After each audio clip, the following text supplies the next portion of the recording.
آج کا ہماری اس نشست کا موضوع ہے اعتکاف کے فضائل و مسائل۔ اعتکاف جو عمومی طور پہ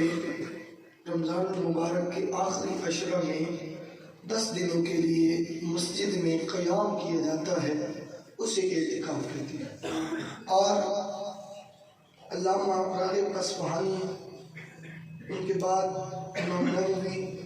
علامہ ملا علی قاری، امام ابو بکر حساس علیہ رحمہ اور جتنے بھی اکابرین ہیں، ہر ایک نے ایک الگ طریقے سے اعتکاف کی لغوی اور شرعی تعریف کی ہے۔ لیکن اگر خلاصتاً مختصر الفاظ میں آپ کے سامنے اگر یہ خلاصہ رکھو اعتکاف کا، تو وہ یہ ہے، لغوی اور معنوی اعتبار سے، شرعی اصطلاح کے اعتبار سے اعتکاف ایک دھرنے کا نام ہے، ایک ضد کا نام ہے، اور وہ ضد نہیں، عجز و انکساری والی ضد، کہ اے میرے اللہ، میں تیری بارگاہ میں حاضر ہوں، بیٹھ گیا ہوں، میں نے اپنے آپ کو تیری خدمت میں حاضر کر دیا ہے، اب اس وقت جاؤں گا جب تو میرے گناہوں کو معاف فرمائے۔ خلاصہ اعتکاف ہے۔ اگر سمجھنا چاہیں کہ اعتکاف کی غرض و غایت کیا ہے، تو وہ علماء کی مختلف قسم کی تصریحات کے خلاصہ کو اگر دیکھا جائے تو یہی ملتا ہے کہ جھگڑنا ہے اپنے گناہوں کی معافی کے لیے، عجز و انکساری اور عبادات کے ساتھ اپنے آپ کو خدا کی بارگاہ میں پیش کر دینا ہے۔ میرے اللہ، ہم گناہگار، بدکار، خطاکار، سیاکار، غلیظ، نفس امارہ کے ہاتھوں مجبور اور گرے ہوئے لوگ، اپنی نگاہوں میں بھی تیرے احکام کو بجا نہ لاتے ہوئے اور تیرے احکامات کی خلاف ورزی کر کے ہم نے اپنے نفس پہ جو ظلم کیا ہے، اس کی معافی کے لیے ہم تیری خدمت میں تشریف رکھتے ہیں اور حاضر ہیں۔ اور پھر اس کی جو اعتکاف کی حکمت ہے وہ بھی یہی ہے۔ اللہ حضرت عطا خراسانی علیہ الرحمہ اس کے بارے میں فرماتے ہیں کہ اعتکاف کرنے والا اس شخص کی مثل ہے جو کسی سخی داتا سے بھیک لینے کے لیے اس کے دروازے پر دھرنا دے کر بیٹھے کہ جب تک داتا مجھے بھیک نہیں دے گا میں یہاں سے نہیں اٹھوں۔ اس طرح جو شخص مسجد میں اعتکاف کرتا ہے، گویا وہ شخص اللہ تعالیٰ کے گھر کی چوکھٹ تھام کر بیٹھ گیا ہے اور کہتا ہے کہ جب تک تو مجھے بخش نہیں دے گا میں تیرے دروازے سے نہیں اٹھوں گا۔ تیرے سامنے التجائیں، آرزوئیں اور اپنی جو اندر کی ایک حسرت ہے بخشش کی، وہ تیرے سامنے رکھ کے بیٹھو، میرے اللہ تو مجھے معاف کرنا۔ اور یہ اعتکاف کا جو حکم ہے، علماء فرماتے ہیں یہ سنت موقدہ علی الکفایہ ہے، یعنی کہ ایک علاقے پر کی طرف سے اگر چند لوگ بھی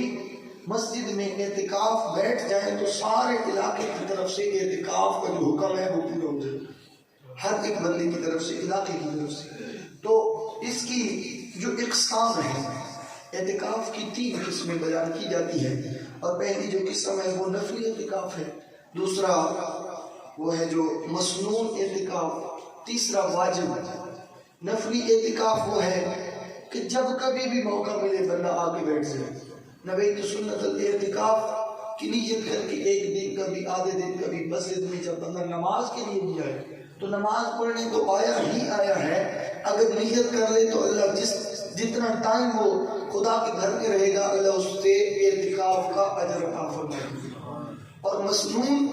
یہ سنن سے مسنون ہے، اور مسنون اعتکاف وہ ہے جو سید عالم صلی اللہ علیہ وسلم نے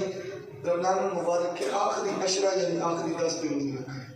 اور اس کے بعد یہ جو واجب ہے اعتکاف، اگر کسی بندے نے کوئی منت مانی ہے، کوئی نظر مانی ہے، کہتا ہے کہ میرا فلاں کام اگر ہو جائے تو میں خدا کے گھر میں اعتکاف کی نیت کر کے عبادت کروں گا یا خدا کے گھر میں بیٹھ کر شکر بجا لاؤں گا، تو یہ اعتکاف جب نظر مان لی جائے تو یہ اعتکاف پھر واجب ہو جاتا ہے۔ اور ہر ایک اعتکاف کی الگ الگ دلائل ہیں، لیکن آج جو موضوع ہے ہمارا ہمارا وہ مصنون اعتکاف ہے، تو اس کے ضمن میں کچھ عرض کرنا چاہوں گا کہ رمضان المبارک کے آخری 10 دنوں کا راتوں سمیت اعتکاف سنت مؤکدہ علی الکفایہ ہے، جس کا مفہوم یہ ہے کہ اگر علاقے بھر سے چند افراد یہ اعتکاف کر لیں تو سب کی جانب سے ادا ہو گئے، ورنہ تمام اہل علاقہ گناہگار ہوں گے اگر کسی نے یہ کیا تو۔ اور اس کا وقت جو ہے رمضان المبارک کی 20 تاریخ کو غروب آفتاب سے قبل، سورج غروب ہونے سے پہلے مسجد میں داخل ہونا ضروری ہوگا۔ اگر سورج غروب ہونے کے بعد بھی، نماز کے بعد بھی آپ آئیں گے تو آپ اعتکاف سنت سے مستفید نہیں ہو سکیں گے۔ اور پھر اس کا وقت جو عید الفطر کے چاند طلوع ہونے تک ہے، چاہے وہ 29 کو آئے یا 30 کو، چاند طلوع ہونے تک ہے۔ اگر کوئی اعتکاف کرنے والا 20 رمضان المبارک کو سورج غروب ہونے سے قبل مسجد میں نہ پہنچ سکے تو اس کا اعتکاف نہ ہوگا۔ اب اگر وہ نفلی اعتکاف کرنا چاہے تو کر سکتا ہے، کیونکہ وہ کسی وقت بھی ہو سکتا ہے۔ اور رمضان المبارک کے آخری عشرہ کا اعتکاف رسول اللہ صلی اللہ علیہ وسلم نے ہمیشہ فرمایا، آقا اسلام نے یہ اعتکاف ہمیشہ فرمایا، تبھی سنت مؤکدہ اسے کہا جاتا ہے۔ اور پھر حضرت عائشہ صدیقہ رضی اللہ تعالیٰ عنہ آپ بیان فرماتی ہیں کہ بے شک نبی کریم صلی اللہ علیہ وسلم رمضان المبارک کے آخری عشرہ یعنی آخری 10 دنوں کا اعتکاف فرماتے، حتیٰ کہ اللہ نے آپ کو وفات دے دی، یعنی جتنی زندگی بھی آپ نے گزاری، آپ نے رمضان المبارک کے آخری 10 دنوں میں اعتکاف فرمایا۔ اور حضرت عبداللہ بن عمر رضی اللہ عنہ بیان فرماتے ہیں کہ بے شک نبی کریم صلی اللہ علیہ وسلم رمضان المبارک کے آخری عشرے کا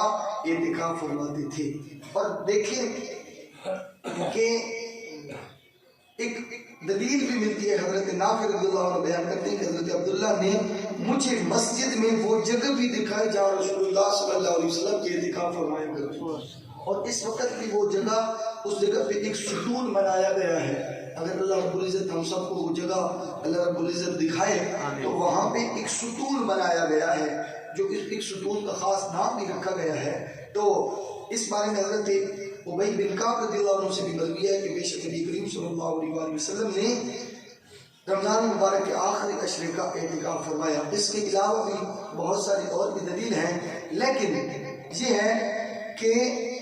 اس اعتکاف کی سب سے بڑی فضیلت یہ ہے کہ رسول اللہ صلی اللہ علیہ وسلم نے ساری زندگی اس پہ عمل فرمایا۔ اس کی جو سب سے بڑی فضیلت ہے، کئی ایک سنتیں ہیں جو آقا اسلام نے کبھی کبھار فرمائی ہیں۔ آقا السلام نے تو جو عمل خیر بھی فرمایا وہ سنت محمدی بن گیا، لیکن یہ اعتکاف وہ سنت ہے جو کریم آقا نے اپنی ساری زندگی اسے قائم رکھا تا دم آخر۔ اور پھر اس کے فضائل دیکھیں اگر تو حضرت علی بن حسین اپنے والد حضرت امام حسین رضی اللہ عنہ سے روایت کرتے ہیں کہ رسول اللہ صلی اللہ علیہ وسلم نے فرمایا، جس نے رمضان المبارک کے 10 دنوں کا اعتکاف کیا اسے 2 حج اور 2 عمروں کا اللہ رب العزت ثواب عطا فرماتا ہے۔ اور حضرت عبداللہ ابن عباس رضی اللہ عنہ سے روایت ہے کہ بے شک رسول اللہ صلی اللہ علیہ وسلم نے اعتکاف کرنے والے کے بارے میں ارشاد فرمایا کہ وہ گناہوں سے علیحدہ ہو جاتا ہے اور اسے تمام نیکیوں کا اجر و ثواب اس طرح دیا جاتا ہے جیسے نیکیاں کرنے والے کو ملتا ہے۔ اور اس سے کیا مراد کہ ایک بندہ ایسا ہے جو اپنے گھر میں رہ کر صدقہ و خیرات کرتا رہتا ہے، جتنے بھی اچھے اعمال کرتا رہتا ہے، تو اگر وہ اعتکاف بیٹھتا ہے تو جتنے بھی وہ گھر رہ کر اچھے عمل کرتا تھا اللہ ان سب کا ثواب اسے اعتکاف کے دوران یہ عطا فرماتا ہے۔ جتنے گھر رہ کر بھی وہ اچھے عمل کرتا ہے تو اعتکاف میں بیٹھے گا تب بھی اللہ اس سے وہ سارا اجر و ثواب عطا فرمائے گا۔ اور پھر اس کے بارے میں اور اس کے علاوہ حضرت ابو درداء رضی اللہ عنہ فرماتے ہیں کہ میں نے رسول اللہ صلی اللہ علیہ وسلم سے سنا ہے، آپ فرماتے ہیں مسجد ہر متقی کا گھر ہے، مسجد ہر متقی کا گھر ہے، اور جس نے مسجد کو اپنا ٹھکانہ بنا لیا یعنی اس میں اعتکاف کیا تو اللہ تعالیٰ اسے سکون قلب، رحمت اور پل صراط سے گزر کر جنت میں داخل ہونے کی خوشنودی عطا فرماتا ہے۔ یہ معتکف کے بارے میں وہ انعام ہے جو سرور کائنات صلی اللہ علیہ وسلم نے ارشاد فرمائے ہیں۔ اور پھر ایک الگ بندے کا بیٹھنا اور پھر اجتماعیت کے ساتھ بیٹھنا، اس میں بھی بڑا فرق ہے اور فضائل میں بھی بڑا فرق ہے۔ ایک بندہ اگر اکیلا بیٹھ جائے اس علاقے میں سے یا علاقے کے کئی لوگ مل کے بیٹھ جائیں اجتماع، تو یہ بڑا رسول اکرم صلی اللہ علیہ وسلم اور صحابہ کرام سے اجتماعی اعتکاف بھی ثابت ہے۔ حضرت ابو سلمہ رضی اللہ عنہ فرماتے ہیں حضرت ابو سعید خدری رضی اللہ عنہ میرے دوست تھے، میں نے ان سے سوال کیا تو انہوں نے بتایا کہ ہم نے نبی کریم صلی اللہ علیہ وسلم کے ساتھ رمضان المبارک کے درمیانی عشرے کا اعتکاف کیا، اور آپ رمضان المبارک کی 20ویں تاریخ کی صبح کو باہر تشریف لائے اور ہمیں مخاطب فرمایا کہ مجھے شب قدر دکھلائی گئی ہے پھر بھلا دی گئی، جب میں بھول گیا تم اسے آخری عشرے کی تاک راتوں میں تلاش کرو، میں نے دیکھا میں پانی اور مٹی میں سجدہ کرتا ہوں، لہٰذا جس نے رسول اللہ صلی اللہ علیہ وسلم کے ساتھ اعتکاف کیا تھا وہ واپس لوٹ آئے تو ہم واپس آ گئے۔ یعنی مراد کیا، اس سے سبق کیا ملتا ہے کہ عشرۂ آخر رمضان المبارک کے آخری عشرے میں اعتکاف کی ایک یہ بھی فضیلت اور انعام ہے کہ اگر بندہ پورے تجھ کو احتشام کے ساتھ دلجوئی اور لگن کے ساتھ اعتکاف بیٹھے تو امید ہے کہ اللہ رب العزت اسے لیلۃ القدر کی نعمت سے بھی نواز دے۔ مقصد اعتکاف کیا ہے؟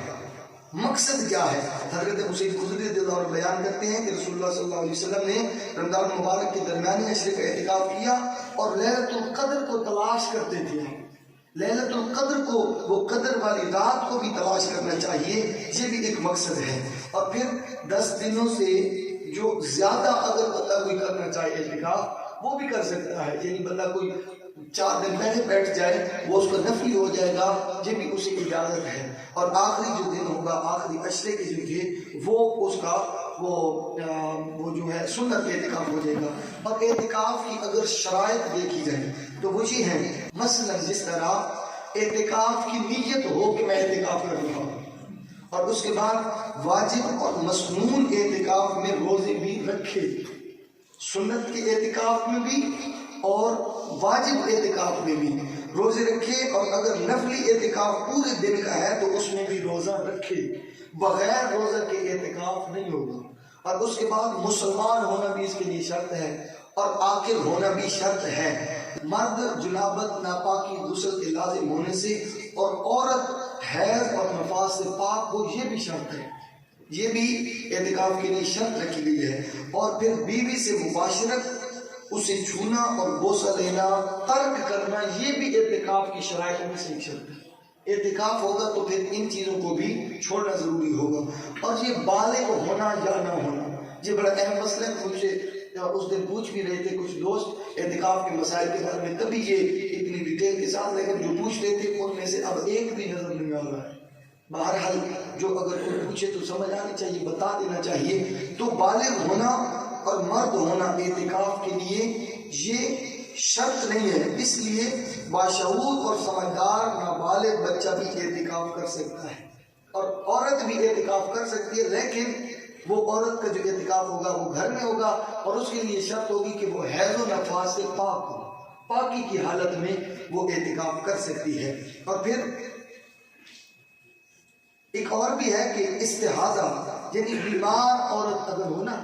ایک بیمار حیض ہوتا ہے، ایک نفاس اور ایک استحاضہ ہوتا ہے، وہ جو بیماری کی حالت میں عورت کو آتا ہے خون سا، تو اس صورت میں وہ بھی اعتکاف کر سکتی، کیونکہ یہ خون عبادت سے نہیں روکتا، بلکہ ایسی عورت پر نماز روزہ بھی عام عورتوں کی طرف فرض ہوتا ہے جو بیمار ہوتی ہے۔ وہ ایک ماہواری کے دن جو ہے یا حیض و نفاس کے جو دن ہے وہ الگ احکام اپنے اندر ایک الگ حکم رکھتے ہیں، لیکن یہ جو استحاضہ ہے یہ تو بیماری ہے، یہ تو چلتے پھرتے بندوں کو بھی وہ جریان کی بیماری ہو سکتی ہے، تو یہ کوئی معنی نہیں ہے اعتکاف سے۔ تو اس کے بعد ام المؤمنین حضرت ام سلمہ رضی اللہ عنہا نے استحاضہ کی حالت میں اعتکاف کیا ہے، بخاری شریف کی دلیل بھی ہے اس کے اوپر۔ اور اس کے بعد مسائل اعتکاف، جس طرح مسجد میں خیمہ لگانا، اس کی بھی اجازت ہے۔ ام المؤمنین حضرت عائشہ رضی اللہ عنہا بیان کرتی ہیں کہ نبی کریم صلی اللہ علیہ وسلم رمضان مبارک کے آخری عشرے کا اعتکاف فرماتے، میں آپ کے لیے خیمہ لگا دیتی، آپ 21 رمضان کی صبح کی نماز ادا فرماتے اور اس میں چلے جاتے۔ اور پھر یہ جو اعتکاف کرنے والے ہیں ان کے لیے ایک خاص سبق بھی ہے، یہ جو چیز ہے کہ خیمہ میں کب داخل ہو، اعتکاف اس چیز کا نام نہیں ہے کہ اگر علاقہ کے چند افراد اکٹھے ہو کر مسجد میں بیٹھ جائیں یہ نظر میں لے کر کے ہم گپ شپ لگائیں گے یا دوستانہ یا آنا یا دنیا داری کی باتوں میں مشغول رہنے کے لیے، یہ ہرگز اعتکاف کا مقصد نہیں ہے، بلکہ مقصد کیا ہے وہ اس حدیث سے ہمیں ملتا ہے۔ ام المؤمنین حضرت سیدہ عائشہ صدیقہ رضی اللہ عنہا سے مروی ہے، مسلم شریف کے حدیث پاک اور ابن ماجہ اور مشکات کے اندر بھی موجود ہے کہ رسول اللہ صلی اللہ علیہ وسلم جب اعتکاف کا ارادہ فرماتے تو فجر کی نماز پڑھ کر اعتکاف گاہ میں آتے، فجر کی نماز پڑھ کے اعتکاف گاہ میں آتے۔ دوسری روایت میں آپ نے بیان کیا میں آپ کے لیے خیمہ لگاتی تو مغرب سے فجر تک، مغرب سے فجر تک آپ مسجد میں محو عبادت رہتے تھے، مسجد میں آپ رہتے مغرب سے فجر تک، اور فجر پڑھ کر آپ خیمہ لگا کے لیتے آرام کے۔ یہ ہے حقیقت اعتکاف۔ یہ نہیں ہے کہ بندہ نیند پوری کرنے کے لیے اگر اعتکاف کی نیت کر لے تو یہ بھی میرے خیال میں حق اعتکاف حاصل نہ ہوگا۔ حقیقت اعتکاف اور روحانیت اعتکاف بندے کو نہیں ملے گی اس وقت تک جب بندہ سب کچھ بھلا کے برضائے خدا و مصطفیٰ اعتکاف کی نیت کے ساتھ خدا کے گھر میں داخل نہ ہو۔ اور ان اعتکاف کے دوران کن کن چیزوں پہ پابندی ہوگی اس پہ؟ خدا کا قرآن فرماتا ہے وَلَا تُبَاشِرُوهُنَّ وَأَنْتُمْ عَاكِفُونَ فِي الْمَسَاجِدِ، جب تم اعتکاف کی حالت میں ہو تو اپنی بیویوں سے رات کے وقت بھی جماع نہ کرو، جماع سے رکنا ہوتا ہے۔ اور اس کے بعد حضرت عائشہ صدیقہ رضی اللہ عنہ سے روایت ہے کہ سنت یہ ہے کہ معتکف جب مسجد سے نکل کر مریض کی عیادت بھی نہ کرے، مریض کی عیادت نہ کرے، جنازہ نہ پڑھے، عورت کو شہوت کے ساتھ نہ چھوئے، نہ اس سے جماع کرے، اور کسی ضروری حاجت یعنی بدن و براز و غسل و جنابت کے علاوہ مسجد سے باہر نہ نکلے۔ جو ضروریات زندگی ہے نا جن کے بغیر بندہ نہیں رہ سکتا ہے، جس طرح اگر فرض غسل کرنا ہے یا واش روم استعمال کرنا ہے یا وضو کرنا ہے تو کئی جگہات پہ وہ جو وضو خانے ہوتے ہیں وہ مسجد سے ہٹ کے ہوتے ہیں، تو اس صورت میں مسجد سے دوری، وہ بھی چار دیواری کے اندر رہ کر وہ دوری اختیار کرنا، اس کا جواز ملتا ہے۔ بار دیگر اس کے علاوہ کوئی جواز نہیں ملتا مسجد سے دور جانے کا۔ اور آپ مزید فرماتی ہیں نبی کریم صلی اللہ علیہ وسلم جب اعتکاف فرماتے تو اگر قضاء حاجت کے لیے نکلتے نا، اس وقت تو مساجد میں یہ سلسلہ نہیں تھا اتنا جو آج کل ضروریات ہیں، تو اگر آپ قضاء حاجت کے لیے نکلتے تو مریض کی عیادت کرتے، لیکن اپنی حالت پر رہتے، راستے سے ہٹ کر اس سے نہ پوچھتے۔ یہ نہ ہو کہ آتے ہوئے اگر کوئی مل گیا تو اس سے بات کر لی، یہ تو اس وقت کی باتیں ہیں۔ اور پھر یہ اکثر اوقات یہ بھی مسئلے پوچھے جاتے ہیں کہ جی اعتکاف کی حالت میں کنگھی کی جا سکتی ہے، سرما ڈالا جا سکتا ہے، یہ جو چھوٹے موٹے مسائل پوچھتے ہیں لوگ، تو معتکف حالت اعتکاف میں سر میں کنگھی بھی کر سکتا ہے، لیکن اس بات کا خاص خیال رکھتے ہوئے کہ اس کا کسی قسم کا کوئی بال بھی سر کا داڑھی کا وہ مسجد کے احاطہ میں نہ گرے۔ ام المؤمنین حضرت عائشہ رضی اللہ عنہ فرماتی ہیں نبی کریم صلی اللہ علیہ وسلم مسجد میں معتکف ہوتے، آپ اپنا سر انور میری طرف جھکاتے اور میں حالت حیض میں آپ کے سر میں کنگھی کرتی۔ وہ کتنی عظمتوں اور شان والی ہستیاں تھیں جو حالت حیض میں بھی مصطفیٰ کریم کے جسم معطر کو چھوا کرتی تھی، تو وہ ان کی ہی شان سر دھلانا اعتکاف کے دوران مسجد میں رہتے ہوئے اگر معتکف اپنا سر دھونا چاہے تو بھی جائز ہے، اگر وہ مسجد سے نکل گیا تو اس کا اعتکاف فاسد ہو جائے گا۔ یہ بھی آج کل کی سہولیات کو مد نظر رکھتے ہوئے تو یہ مسئلہ نہیں ضرورت کے لائق نہیں ہے، چونکہ اس کی ضرورت ہی نہیں رہی۔ اب تو مسجد کے احاطوں کے اندر یہ چیزیں موجود ہیں، اور ضرورت کے وقت مسجد کے دروازے تک آنا، مسجد کے دروازے تک بھی ضرورت کے وقت تک اگر کسی مسجد کا دروازہ حدود مسجد سے باہر ہے تو وہاں جانے سے اعتکاف ٹوٹ جاتا ہے۔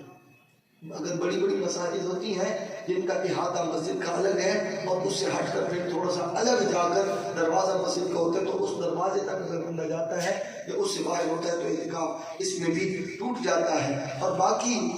معتکف کا جو ہے اپنی زوجہ سے ملاقات کرنا، اس کے بارے میں ہے کہ اعتکاف کے دوران اگر معتکف کی زوجہ اس سے ملنے آئی تو اس سے ملاقات کرنا درست ہے۔ ہاں، اس شہوت کے ساتھ چھونا نہیں چاہیے، مذکورہ حدیث بھی آپ کے سامنے رکھی گئی ہے، اور حضرت صفیہ بنت حیی رضی اللہ عنہ حضور اکرم صلی اللہ علیہ وسلم کی زیارت و ملاقات کے لیے حاضر ہوئی، اور آپ نے ان سے ملاقات بھی فرمائی اور دروازے تک الوداع بھی کیا۔ وہ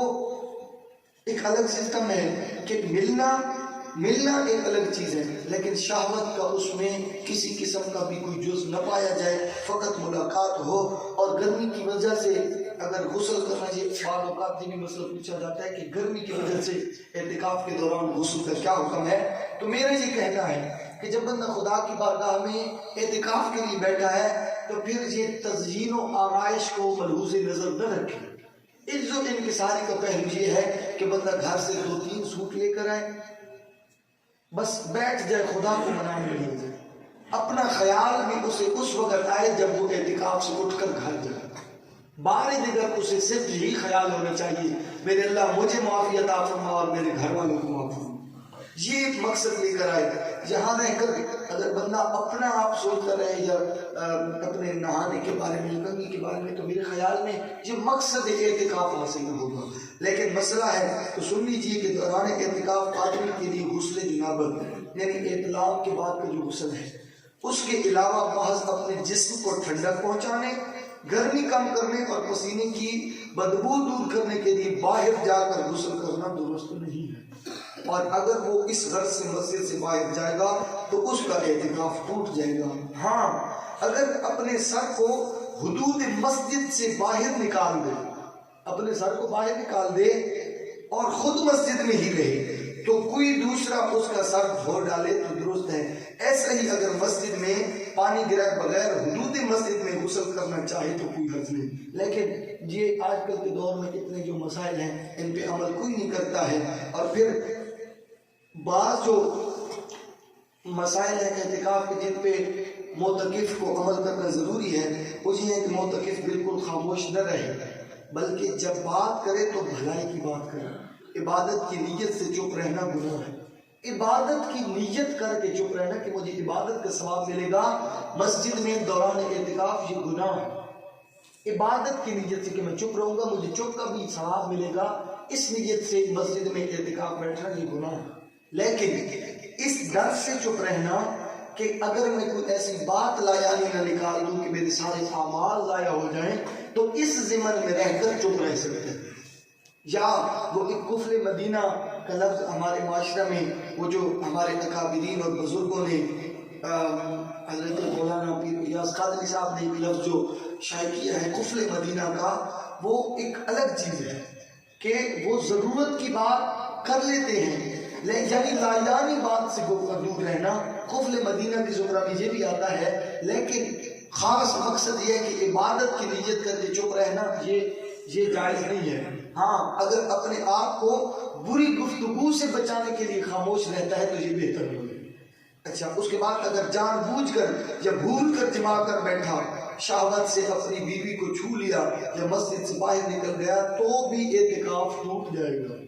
اگر بھول کر بھی یہ عمل کر لیے تو اعتکاف ٹوٹ جائے گا۔ اگر ضرورت ہو تو وہ کھانا لانے کے لیے گھر جا سکتا ہے، لیکن ضرورت نہیں ہے۔ آج کل وہی اعتکاف بیٹھتا ہے جس کے پاس وسائل ہوتے ہیں۔ اور اس کے علاوہ بھی انشاءاللہ مزید جن جن چیزوں کی ضرورت ہوگی وہ وقتاً فوقتاً دوران اعتکاف بھی انشاءاللہ بتاتے رہیں گے۔ تو کوشش کریں کہ اپنے جو بزرگ احباب ہیں جو گھر میں فارغ ہیں کاموں سے، روزمرہ کے دنیاوی کاموں سے، زندگی کا نہیں پتہ کب شام ہو جائے اس کی، تو اس کام کو غنیمت جانتے ہوئے مسجد کو آباد کرنا چاہیے، فقط اس لیے کہ برضائے خدا و مصطفیٰ۔ اور جو نوجوان حضرات ہیں جو فری ہیں، انہیں بھی چاہیے اپنے بچوں کو ترغیب کریں کہ وہ 10 دن کے لیے خدا کے گھر میں اپنی آخرت کو سنوارنے کے لیے اپنے آپ کو قید کر لیں، اور اپنے لیے اور پوری امت محمدی کے لیے دعائیں بھی کریں، استغفار بھی کریں، اور اپنی آخرت کو سنوارنے کی کوشش بھی کریں۔ اللہ رب العزت ہمیں اس عظیم نعمت پہ عمل پیرا ہونے کی توفیق عطا فرمائے۔